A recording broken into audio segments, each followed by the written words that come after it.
Tem gente jovem que acompanha isso muito melhor do que eu, até com as ferramentas que eu não uso. Mas aí é uma divisão de trabalho, né? Certo. Se é uma coisa mais reflexiva, uma coisa mais de pensamento, eu posso atender. Se me chamam para fazer uma análise de conjuntura num banco, não é o caso. Eu não vou me meter a fazer uma coisa que eu não estou preparado, de fato. Sim. Mas você percebeu essa virada de chave na vida quando você se tornou um sábio? Assim, Não, quando a ninguém vira sábio. quando a sabedoria é percebida pelos outros, assim, agora eu vou chamá-lo para ter Essa sua expressão virada de chave é do seu mundo tecnológico. A vida não é virar chave. É um contínuo, cara. Você vai... Não tem virada de chave, não é um interruptor. Sim. É gozado. Tem cientistas que veem tudo assim, né? Sim. Liga ou desliga, 0 ou 1. O Dawkins, esse biólogo ateu militante, acha que acreditar em Deus é um interruptor. Você acredita ou não acredita, como se você desligasse uma lâmpada. Isso é de uma burrice, é uma coisa tacanha, de uma falta de espiritualidade alarmante, né? Imagina se a pessoa decide, hoje eu vou acreditar em Deus. Não, eu parei de acreditar. Virou, né? Virou a chave. Esses ateus militantes são o fim do mundo. Nossa, Não por serem ateus, dá para ser ateu de uma maneira muito rica, muito profunda. Mas eles tratam os anseios de espiritualidade do ser humano com uma superficialidade e com uma falta de percepção, de sensibilidade que eu acho alarmante mesmo. Até por ser militante, né? No sentido, porque ele precisa... Eu acho que eu me coloco como agnóstico por dois motivos. Primeiro, porque eu acho que tem muita coisa que não tem explicação, né? E segundo, porque eu não tenho a arrogância de ser um ateu militante. Dogmático, exatamente. Porque eu acho que é necessário um outro tipo de certeza que eu acho menor, assim. E você, professor, quando você se coloca? Eu tenho um enorme anseio de conhecimento que a ciência não sacia. E eu acho que a nossa ignorância é infinita. E eu respeito demais o que está muito além do nosso horizonte possível como ser humano.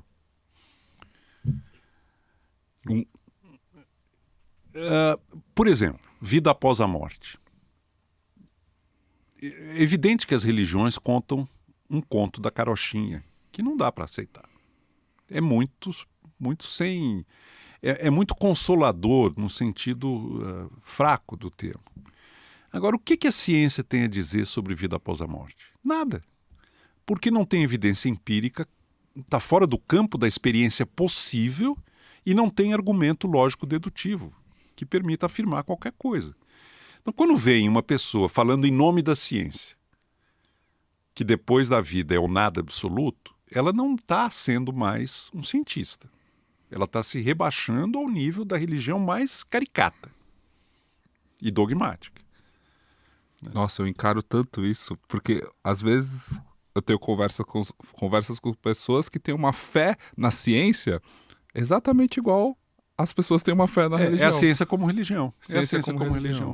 Os grandes cientistas não dão esse passo em falso. Você pega o Einstein, que eu trato no meu livro, ele respeita demais o infinito da ignorância humana. Quando morreu o melhor amigo dele, ele falou, ele apenas se foi um pouco antes que eu desse estranho mundo. Mas para nós que somos físicos, não há diferença entre passado, presente e futuro. O tempo provavelmente é uma construção humana.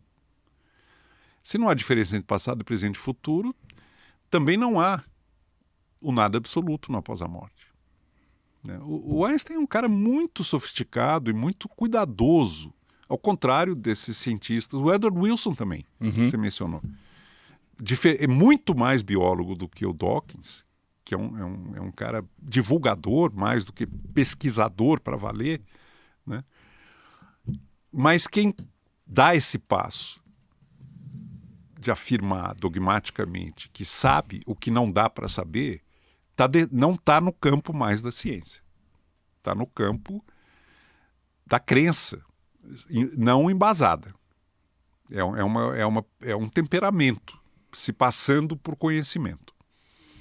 E nesse sentido, é necessário a gente abrir os ouvidos e o olhar para a chamada, e eu já tomei porrada aqui nesse podcast por causa disso, pseudociência?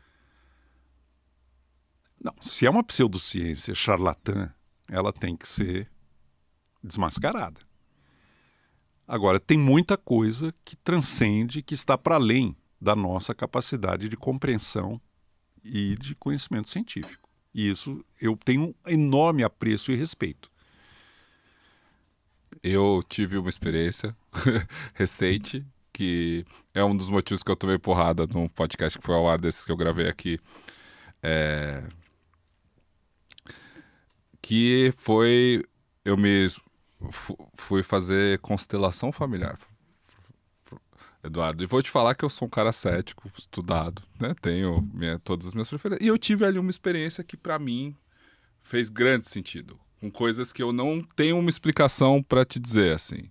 Seja né? um pouco mais específico. Tá, vou ser mais específico. Fui colocado numa sala, conversei por 20 minutos com a facilitadora lá, a tal da consteladora, uma terapeuta holística, sei lá o quê. Entraram 10 pessoas ali, fizeram um círculo, fizemos uma respiração, ela conversou comigo, não sabia quem eu era, não sabia, pegou um pouquinho do histórico da minha família, fizemos uma respiração e eu estava ali disposto, né? Com certeza existe uma explicação científica de eu estar ali realmente de corpo aberto, porque essa é uma das coisas que eu mais ouvi falar, que é charlatão, que as pessoas querem colocar num processo jurídico, que é um absurdo, coisas assim. Ou seja, a constelação existem muitas pessoas mal intencionadas fazendo isso. Só que nesse que eu fui bem indicado ali, esse ambiente, aí beleza, sentamos em círculo e aí eu fechei o meu olho, observei rapidinho as pessoas assim, fechei meu olho e a pessoa falou, tá, agora você vai descobrir, você vai escolher uma pessoa para te representar dentro do sistema aqui. Quando eu fechei o olho, parecia que eu vi uma luz num cara lá, numa pessoa, tipo, como se todo mundo de olho fechado. Eu sou cético, eu não tenho religião, mas eu estou atento a questões de espiritualidades. Aí eu falei, cara, é você. Aí ele levantou e começou a girar, me interpretar. Ele falou, eu tô um pouco perdido, tô olhando para os pés das pessoas, tô querendo encontrar o meu caminho, enfim.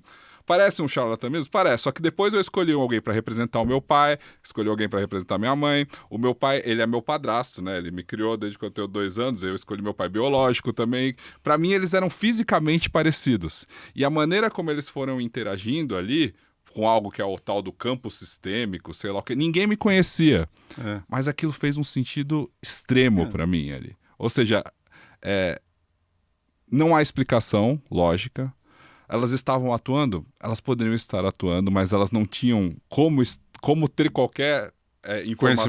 Conhecimento prévio. E aí, claro, todo mundo fala que aparece aquelas coisas, não, alguém teve um aborto ali, aí é uma coisa machista, não sei o que lá. Cara, na minha experiência não, ali teve... ou seja, minha mãe se comportou talvez como a minha mãe se comportaria, meu pai, meu padrasto também se comportariam ali como se comportariam. Eu tive uma informação muito valiosa para mim daquilo e depois lidei na terapia, né? O debriefing daquilo foi muito bom também, foi muito positivo. Eu acho que nessa virada de 42 anos, que aí é outra pseudociência, que é a antroposofia dos setênios, né?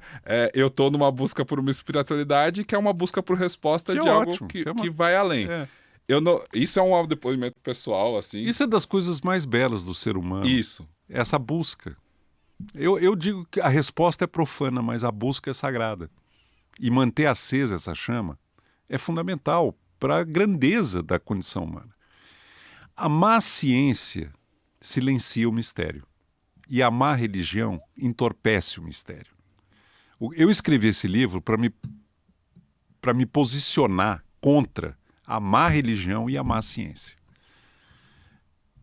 para buscar uma renovada percepção do mistério que nos cerca, que eu acho fundamental para que o ser humano tenha densidade, tenha patos, tenha presença diante de um universo que provavelmente é infinito e que está muito além do nosso alcance compreender. E a gente perder essa dimensão, esse mundo tecnológico, uma das coisas que ele faz é justamente achatar, eliminar, silenciar.